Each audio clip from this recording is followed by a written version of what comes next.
বসুন্ধরা গ্রুপের ইঞ্জিনিয়ার সাব্বির হত্যায় দায়মুক্তির জন্য ঘুষ গ্রহণের অপরাধে দায়ের করা মামলায় বিএনপির ভারপ্রাপ্ত চেয়ারম্যান তারেক রহমান সহ ৮ জনকে খালাস দিয়েছে আদালত। এর মাধ্যমে বিচারিক আদালত তারেক রহমানের বিরুদ্ধে দায়ের হওয়া সব মামলা শেষ হয়েছে বলে জানিয়েছে তার আইনজীবীরা।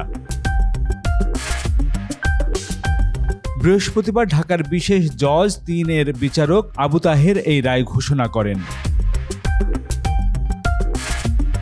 এই মামলার অপর আসামিরা হলেন সাবেক স্বরাষ্ট্র প্রতিমন্ত্রী লুৎফুজ্জামান বাবর, তারেক রহমানের সাবেক পিএস নূর উদ্দিন অপু, বসুন্ধরা গ্রুপের চেয়ারম্যান আহমেদ আকবর সোবহান, তার ২ ছেলে সাফিয়াত সোবহান এবং শাহাদত সোবহান, বসুন্ধরা গ্রুপের পরিচালক আবু সুফিয়ান ও ব্যবসায়ী কাজী সলিমুল্লাহ হক কামাল ওরফে ইকোনো কামাল।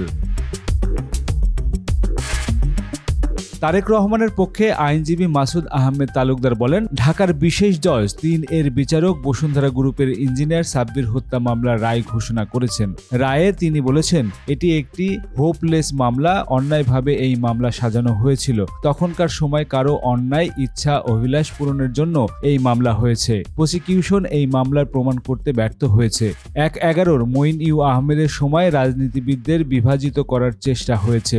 মঈন-ই আহমেদ ও মাসুদ উদ্দিন আহমেদ দুর্নীতি দমন কমিশন দুদককে দিয়ে এটা এজাহার করালেন। প্রথমে ৬, পরে ৮ জনকে আসামি করা হয়। এই মামলা করা হয়েছিল তৎকালীন সিনিয়র যুগ্ম মহাসচিব তারেক রহমানের রাজনীতি থেকে সরিয়ে দেওয়ার জন্য।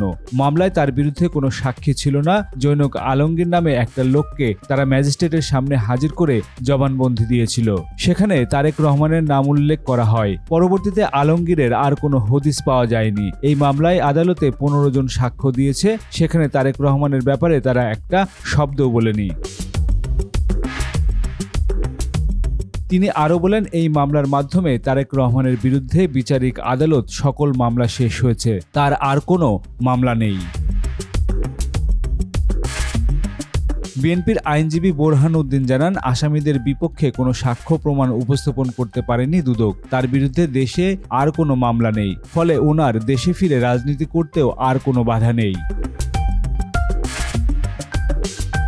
মামলার সূত্রে জানা যায়, ২০০৬ সালের ৪ জুলাই বসুন্ধরা গ্রুপের পরিচালক সাব্বির খুন হলে একটি হত্যা মামলা হয়। ওই হত্যাকাণ্ড ধামাচাপা দিতে ২১ কোটি টাকা ঘুষ নেওয়ার অভিযোগে ২০০৭ সালের ৪ অক্টোবর দুদকের উপপরিচালক আবুল কাশেম রাজধানীর রমনা থানায় একটি দুর্নীতি মামলা দায়ের করেন।